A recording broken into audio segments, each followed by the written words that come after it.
There once lived two siblings, the monarch and the fool. They came from a culture of knowledge and grandeur. A more perfect society needn't be imagined for a scientist like the monarch and an artist like the fool. And yet, they were discontent. Knowledge in their culture was regulated. Understanding was to be admired. Application was to be scorned. Grandeur in their culture was fixed. There were styles and techniques that were right. There were affronts to the form that were wrong. So the monarch and the fool set out in search of a new land, where the monarch could paint a mechanical marvel, and the fool could build a gallery to the stars. The siblings traveled for some time, learning their fill all over the world, until finally they chose a place to settle down. The people welcomed them with joyous hearts. Surely a master of science would bring medicines to soothe their sickness, and machines to rest their leaden arms. And the monarch's sibling was welcome too. For years the monarch pored over books brought from their homeland, and scrolls scoured from the farthest lands. They inscribed new editions of each text, unburdened by the impenetrable special languages of the originals. While they wrote, the monarch also thought. They considered new perspectives that led to new ideas and whole new books. They shared their inventions with the people, whose lives grew longer and fuller. The fool, for their part, took their siblings' discoveries and used them to craft brand new sights and sounds and sensations to enjoy, including the most stunning cloak the people ever saw. The Cloak of Stories, they called it, embroidered with the achievements of the monarch in a stunning array of colors that sparkled and shimmered under any light. Soon came the day when the monarch's work was done, and they threw open the doors to their library. Their translated tomes were so easy to understand that everyone became an inventor. Inventors of science, of arts, of all things mingled throughout the city, sharing their ideas and passions. As thanks for their hard work and generosity, the people built a palace for the monarch. It was a grand glass butterfly, with its wings spread in front of the rising sun. Each morning the dawn light filtered through the palace and bathed the city in glorious rainbows. Each evening the fool added a new stitch to their cloak that no longer celebrated just their sibling, but their people too. A people who began to pay tribute to the monarch with vast quantities of food and gold. The city itself became a mechanical marvel and a gallery to the stars. The people lived years longer than anyone had thought possible and experienced joys and luxuries they once only imagined. Then came the Grey Night, named so for all the color in the world was rendered mute. Red blood spilled grey on the painted roads that paved slate, beneath the expressive buildings that stared plain. Someone had taken color and turned it to cruelty. It was a horror that could not be forgotten, and one the monarch did not intend to forgive. The next day they shut their doors and punished any who dared teach their contents. Still though, they continued to accept tribute from the people. Before, they gave thanks. Now they paid for 1,000 machines they would never truly own. The monarch created a control panel inside the butterfly palace, from whence they maintained their mechanical marvels. They automated all they could, so no one would need to learn. The city was perfectly safe at the paltry cost of death. But that was the cost, the fool realized when they looked down upon the city.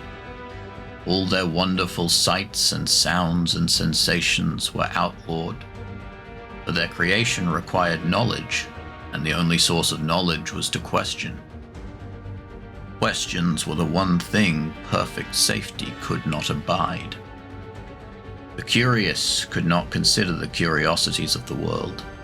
The inspired could not imagine to inspire others with their ideals.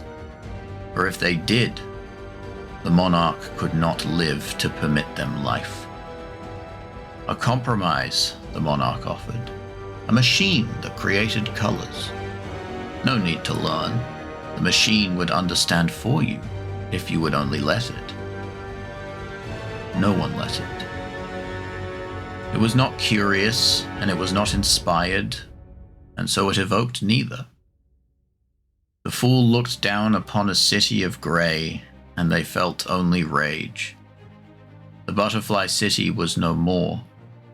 There was the butterfly, and there was the city, but they were not one. This was the fool's realization as they watched the last chip of paint flake away from the metropolis of mechanical misery.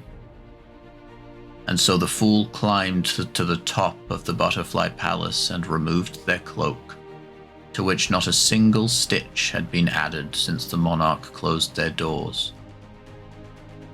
Times must change, and times must bend, for the time has come for our time to end, the fool whispered as they let the cloak fall.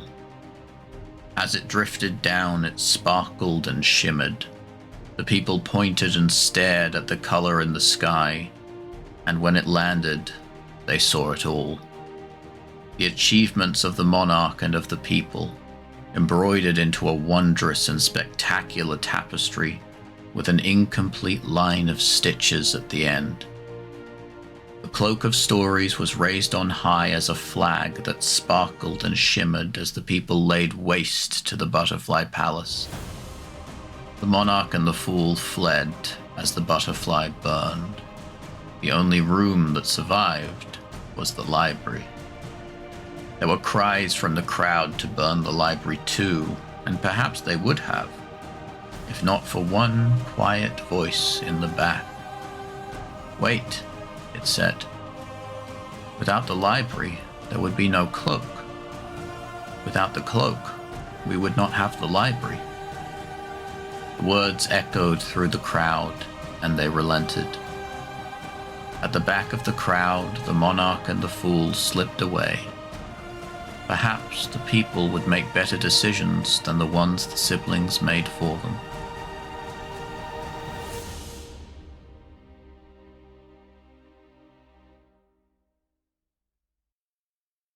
If you'd like to read a much longer story that explores similar themes to this one, consider buying my new book, The First Day.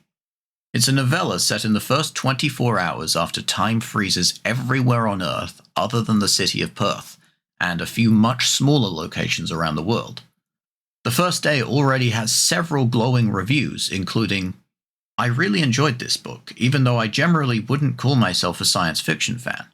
The story is great whether you're massively into the science of it or not. Each main character is intriguing and unique, and I enjoyed seeing the story through each of their perspectives. Very well written and engaging story that I would recommend to everyone." The First Day grabs the reader's attention with its beautiful prose, captivating plot, and keeps their attention with engaging characters and creative science. The way the story is formatted allows the reader to easily follow multiple perspectives in the life-altering events taking place. This book is for those who are curious, those who love science, and those who are simply looking for a new type of story to shake up their reading routine. I fell in love upon reading the first chapter and couldn't put it down. And a review by Courtney Turner Hoyle for reader's favorite. A warning that this review contains spoilers. So click off the video now if that's not for you. The First Day is the first story in the First Ever After series by Keelan Powell.